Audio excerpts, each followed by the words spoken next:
Good morning दोस्तों और भाइयों। इस वीडियो में हम सीखेंगे निरंतर भाग विधि से महत्तम समापवर्तक यानी मासा ज्ञात करना। तो निरंतर भाग विधि से मासा कैसे ज्ञात किया जाता है।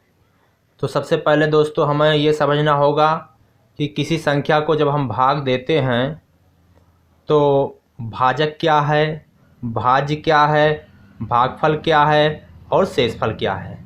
जैसे आप स्क्रीन पे देख रहे होंगे, हमने एक संख्या 25 को 8 से भाग दिया, तो भाग देने के बाद में 3 जो हमें प्राप्त हुआ है वो हमारा भागफल है, और 8 से भाग देने पर जो हमें शेष प्राप्त हुआ वो शेषफल है, और 25 भाज्य है और 8 भाजक है।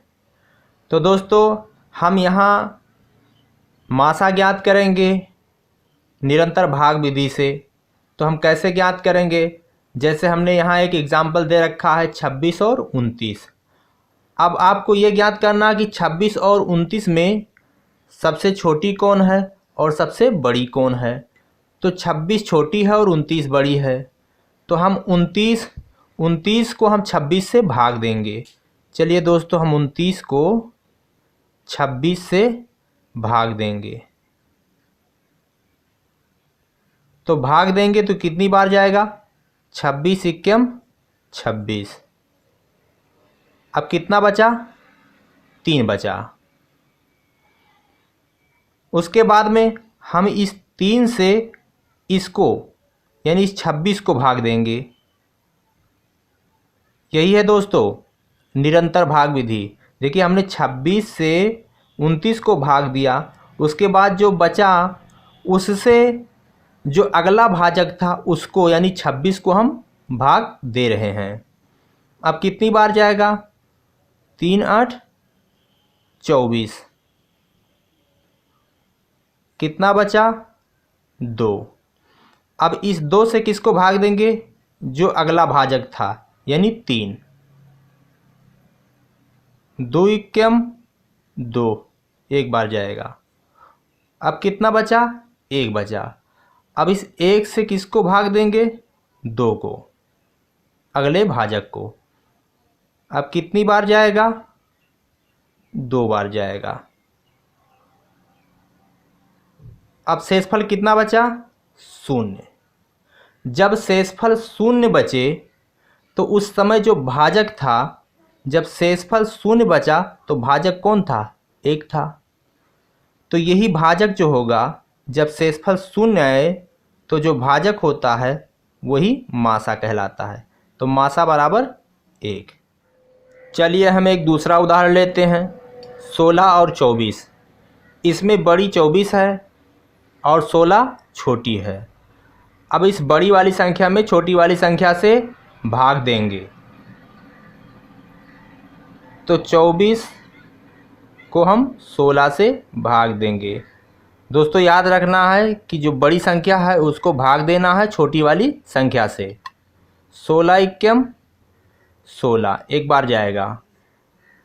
बाकी बचे 14 में से 6 गए, 8 बचे। अब इस शेषफल जो आया इसको अगली वाली जो भाजक थी यानी 16 को भाग देंगे। 8 दूनी 16। अब शेषफल कितना आया, 0 आया। जब शेषफल 0 आए तो भाजक जो होता है, जब शेषफल 0 आया तो भाजक यहाँ कौन था, भाजक यहाँ 8 था। तो यही मासा कहलाता है। यानी शेषफल जब 0 आए तो जो भाजक होता है वही मासा कहलाता है। तो मासा आया 8। चलिए दोस्तों हम अगला एग्जाम्पल देखते हैं, 18 24 और 32 का मासा ज्ञात कीजिए। तो हम 18 24 और 32 यहाँ 3 संख्याएं हैं, तो अब 3 संख्याओं का मासा कैसे ज्ञात करेंगे। दोस्तों आपको इन 3 संख्याओं में से कोई 2 संख्या लेनी है। 18 या 24 लें, चाहे 24 और 32 लें, चाहे आप 18 और 32 लें, कोई 2 संख्या ले लें। तो चलिए हमने 2 संख्या ले लिया यहाँ 18 और 24। तो 18 और 24 में कौन बड़ी है, तो 24 बड़ी है। अब इस 24 को 18 से भाग देंगे। 18 इक्कम 18। अब कितना बचा? 6। अब इस 6 से अगली वाली जो भाजक थी उसको भाग देंगे 18 को। 6 तिक 18। अब कितना शेषफल बचा? 0। तो 18 और 24 का मासा जो आया वो कितना आया? 6 आया। लेकिन हमें यहाँ क्या ज्ञात करना था? 18, 24 और 32 का मासा ज्ञात करना था। तो अभी हमने तो सिर्फ दो संख्याओं का मासा ज्ञात किया, 18 और 24 का, लेकिन अभी 32 शेष है। तो क्या करेंगे? इन दोनों का जो मासा आया उसका और फिर ये तीसरी संख्या का निरंतर भाग करेंगे। अब 6 व 32 का फिर से भाग होगा, तो यहाँ लिखेंगे पुनः। अब 6 छोटी है तो 6 से 32 को भाग देंगे। 6 पंचे 30, 2 बचा।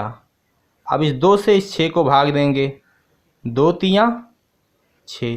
शेषफल जब 0 आए तो भाजक क्या था? 2 था। अब यही जो 2 है वो 18, 24 और 32 का मासा है। तो आप लिखेंगे 18, 24 और 32 का मासा बराबर 2। तो ये दोस्तों आपका उत्तर हुआ। तो दोस्तों ये थी निरंतर भाग विधि से महत्तम समापवर्तक निकालना, कि भाग विधि से हम महत्तम समापवर्तक कैसे ज्ञात करते हैं।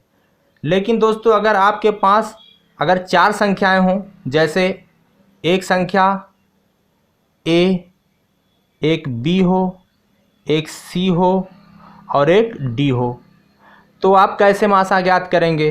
क्या करेंगे? सबसे पहले ए और बी का मासा ज्ञात कर लेंगे और सी और डी का मासा ज्ञात कर लेंगे। अब मान लिया जाए हमने ए और बी का मासा निकाला तो के आया, और सी और डी का मासा जब निकाला तो यम आया। तो क्या करेंगे? अब पुनः के और यम इनका मासा निकाल लेंगे। तो जो आएगा मान लिया जाए वो आया पी, तो यही पी जो होगा ए बी सी और डी का मासा होगा। तो दोस्तों इसी तरह से अगर आपको कई संख्याएं दी गई हों तो आप आसानी के साथ मासा निकाल सकते हैं। मासा निकालने की जितनी भी विधियां हैं, चाहे वो अपवर्तक विधि हो या अभाज्य गुणनखंड विधि हो, उनमें सबसे जो आसान विधि है वो निरंतर भाग विधि है, क्योंकि इसमें समय की बचत होती है। बहुत जल्दी आप निरंतर भाग दे करके बड़ी सी बड़ी संख्याओं का आप मासा आसानी के साथ ज्ञात कर सकते हैं।